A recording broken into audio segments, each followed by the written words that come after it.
आज हम यहाँ आपदा प्रबंधन संशोधन विधेयक 2024 पर डिस्कशन कर रहे हैं।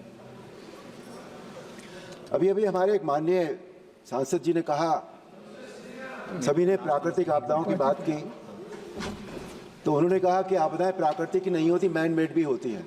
वक्ताओं की सूची बहुत है, इसलिए कृपया अपनी बातों को 5 मिनट में आप करें। जी सर, 5 मिनट में कह दूंगा बिल्कुल। उन्होंने कहा कि मैन मेड भी होती हैं आपदाएं। मैं एग्री करता हूं उनसे।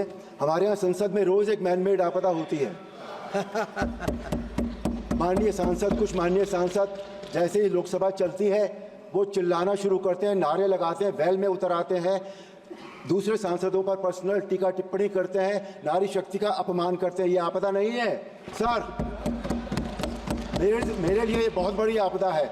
आपदा वो होती है जिसमें नुकसान होता है, संसद की गरिमा का नुकसान होता है, पैसों का नुकसान होता है, समय का नुकसान होता है। जो लोग देखने आते हैं, मुझे बहुत सारे लोग मिले, बोले हम कभी संसद में नहीं जाएंगे। अब ये आपदा है। अध्यक्ष महोदय, आपसे मेरा निवेदन है, आग्रह, अनुरोध है, अगर इसका कोई परमानेंट सोल्यूशन आप निकाल दें तो मैं बहुत आभारी रहूंगा आपके लिए। मैं यहाँ बहुत नया आया हूँ, कुछ ही महीने हुए हैं, मैं अभी भी इस सब को डाइजेस्ट नहीं कर पा रहा हूं। अच्छी चर्चा होती है संसद में और आप अच्छी चर्चा में भाग ले रहे हैं, इसलिए पूरा देश इस बात को महसूस करता है। धन्यवाद। आपदाओं का जो इतिहास है वो पुराना नहीं है। हमारे यहाँ पहले प्लेग होता था अंग्रेज़ों के ज़माने में, पर उस समय राहत का कोई कंसेप्ट नहीं था, मैनेजमेंट का कोई कंसेप्ट नहीं था। पहली बार भारत में 2004 में आई विनाशकारी सुनामी के बाद आपदा प्रबंधन 2005 लागू किया गया। हालांकि इस तरह के कानून का विचार 1999 में उड़ीसा में आए सुपर साइक्लोन के बाद से चल रहा था। इस अधिनियम के अंतर्गत राष्ट्रीय स्तर पर NDMA, राज्य स्तर पर SDMA, राष्ट्रीय आपदा प्रतिक्रिया बल और राष्ट्रीय आपदा प्रबंधन संस्थान, इन सभी को बनाया गया। इस अधिनियम के बाद 2009 में राष्ट्रीय आपदा प्रबंधन नीति और वर्ष 2016 में राष्ट्रीय आपदा प्रबंधन योजना बनाई गई।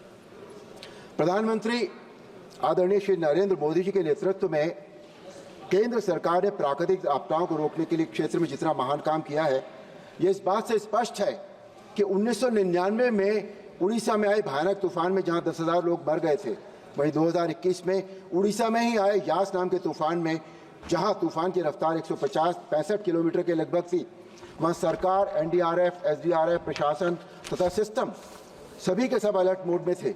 संपत्ति का नुकसान तो हुआ, लेकिन मृत्यु केवल 2 लोगों की हुई। यदि आदरणीय प्रधानमंत्री मोदी जी की सरकार न होती तो हम ये सोचकर सिहर जाते हैं यास तूफान से 2021 में कितनी भीषण जनहानि होती। NDRF द्वारा आपदा राहत का एक उत्तम उदाहरण पिछले साल उत्तरकाशी जिले की सिलक्यारा सुरंग में 41 श्रमिकों के फंसने के बाद किया गया राहत कार्य है। पूरा देश भगवान से प्रार्थना कर रहा था कि श्रमिकों की जान बच जाए, लेकिन उम्मीद ना के बराबर थी।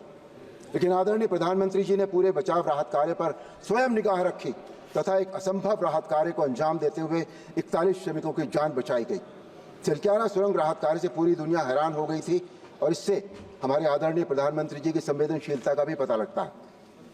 आदरणीय प्रधानमंत्री जी की संवेदनशीलता तथा भारत के आज तक के सबसे लोकप्रिय गृह मंत्री आदरणीय श्री अमित शाह जी के नेतृत्व में आपदाओं की गंभीरता को महसूस करते हुए 1 अगस्त 2024 को लोकसभा में आपदा प्रबंधन संशोधन बिल प्रस्तुत किया गया। इस बिल के अनुसार आपदा प्रबंधन संशोधन अधिनियम 2005 के संस्थागत तत्व पर विशेष ध्यान देने तथा साथ ही उसके लागू किए जाने की प्रक्रिया पर लगातार निगरानी पर बल दिया गया है। इसके लगभग 2 दशक बाद इस पूरे सिस्टम की समीक्षा करने की आवश्यकता महसूस की गई। बिल में बहुत अच्छा प्रावधान है कि केंद्र, राज्य तथा जिला स्तर पर आपदा का आकलन व समाधान करने की शक्तियां दी गई हैं। अब अर्बन डिजास्टर मैनेजमेंट अथॉरिटी राज्य की राजधानियों तथा उस राज्य में स्थित नगर निगम और नगर पालिकाओं के लिए भी काम करेगी।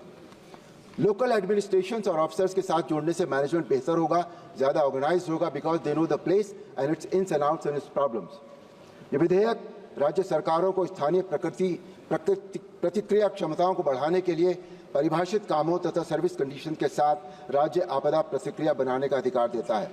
इस बिल की एक बहुत अच्छी बात यह है कि सभी मौजूदा समितियों जैसे राष्ट्रीय संकट प्रबंधन समिति और उच्च स्तरीय समिति को वैधानिक दर्जा दिया जा रहा है। NDMA के आपदा मित्र, आपदा सखी जैसी स्कीम्स बहुत ही उपयोगी साबित हो रही हैं।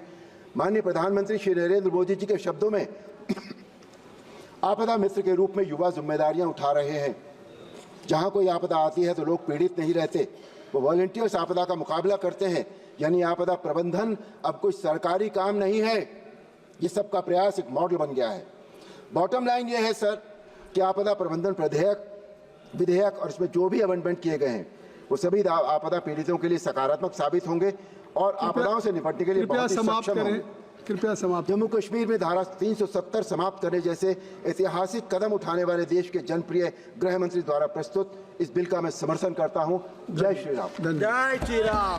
अगर आप ये वीडियो YouTube पर देख रहे हैं तो हमारे चैनल को सब्सक्राइब कर बेल आइकन दबाएं और Facebook पर देख रहे हैं तो हमारे पेज को लाइक करें। 8 मिलियन प्लस सब्सक्राइबर, आपके इस भरोसे के लिए बहुत धन्यवाद।